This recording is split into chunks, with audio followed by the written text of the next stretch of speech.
Russia launched one of its largest missile assaults yet on Ukraine, with Kyiv bearing the brunt of the overnight barrage. Kyiv came under an intense missile attack as Russia reportedly combined ballistic and hypersonic Zircon missiles in the latest wave. Ukraine's capital endured another night of explosions as Russia sharply escalated its long-range missile campaign. Russian missiles struck targets across Ukraine, with explosions reported from Kyiv to Kharkiv during the overnight offensive. Ukraine said Russia launched one of the largest overnight missile attacks of the war against Kyiv on July 19th. According to CNN, the assault combined more than 40 missiles with around 120 attack drones in a coordinated strike. Ukraine's Air Force said Russia fired 25 ballistic missiles along with 10 Zircon hypersonic missiles during the barrage. Emergency officials said strikes hit 5 districts of Kyiv, killing 1 person and injuring at least 17 others.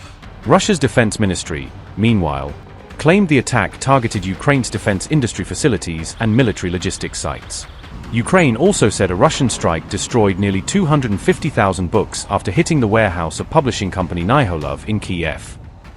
President Zelenskyy described the assault on Kyiv as one of the most massive ballistic attacks the capital has endured since Russia's full-scale invasion began back in 2022. According to Ukrainian officials, Russia fired approximately 1,450 strike drones, more than 1,640 guided bombs and 99 missiles of various types against the country over the course of this single week. Russia's defense ministry claimed its July 19 strikes were specifically targeted at Ukraine's missile, drone and broader military production industries, rather than civilian areas.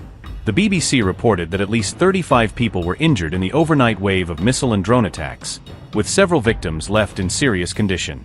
Ukraine's air defenses managed to shoot down 18 out of 41 incoming missiles that night, and also successfully intercepted a further 108 drones before they could strike. The Ukrainian Air Force confirmed that Russia used a combination of Iskander ballistic missiles and hypersonic Zircon missiles as part of this latest large-scale attack. Russia targeted Radionics, a Kyiv-based electronics enterprise that manufactures control systems for cruise and operational tactical missiles as well as guided missiles. Also struck was Spetsabranmash, a rocket and space industry enterprise that produces critical control system components for several Ukrainian missile programs.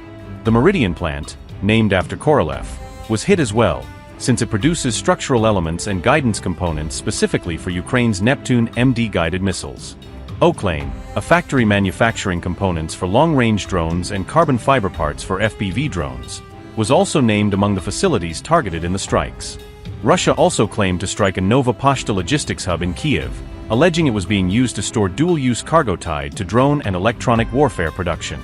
The Tarasovka Logistics Center in the Kyiv region was reportedly targeted too, described by Russia as a facility used to store and assemble components for long-range drones. Fellow Ukrainians, work is still ongoing in Kyiv at the sites of the Russian strikes. A large number of ballistic missiles were used. Today was one of the largest ballistic missile attacks. Kyiv and the region were the Russians' primary target. They had been preparing this attack for several days, stockpiling missiles. The threat, of course, remains even now, and this must be taken into account. Russia is placing its wagers on ballistic missiles, and it is because of them that Putin still believes in his war. Today, our air defense forces and all our defenders of the skies managed to shoot down 18 missiles and neutralize more than 100 drones. It is very important that our partners understand what is happening and that air defense missiles are needed to protect lives literally every single day. I very much expect Ukraine's Ministry of Foreign Affairs and other government officials at all levels to promptly engage with our partners regarding the packages we have already agreed on. It is important to accelerate everything, both with our European partners and with the United States. The result is needed every day. Today's attack damaged more than 100 sites in Kyiv and the Kyiv region. There were also strikes against Kharkiv, the Sumy and Donetsk regions, and Kherson today. I am grateful to everyone who is truly helping people and saving lives.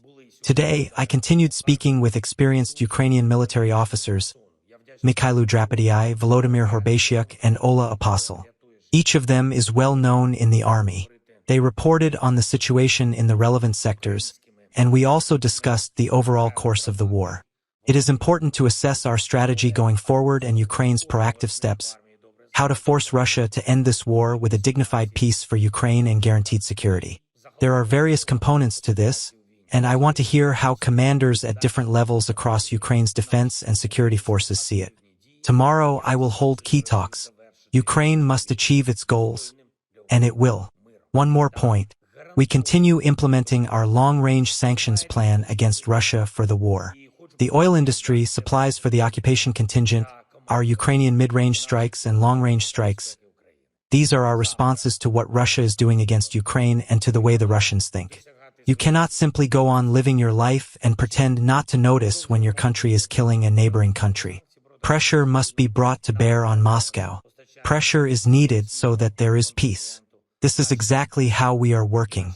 I thank everyone who is helping. I thank everyone who cares about people and who cares about life. Glory to Ukraine.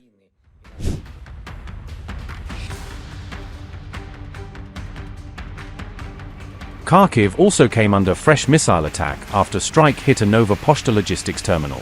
Officials said 4 people were killed and at least 19 others were wounded in the Kharkiv attack. Authorities also reported casualties in the Kherson, Donetsk, Sumy, Zaporizhzhia and Odesa regions. A Russian drone also struck a passenger train in Zaporizhzhia, injuring the train's conductor. Ukraine's Navy said a Russian missile struck the grain ship Golden Leo in the Black Sea. Officials said 5 people were killed while another 5 remain missing following the strike on the vessel.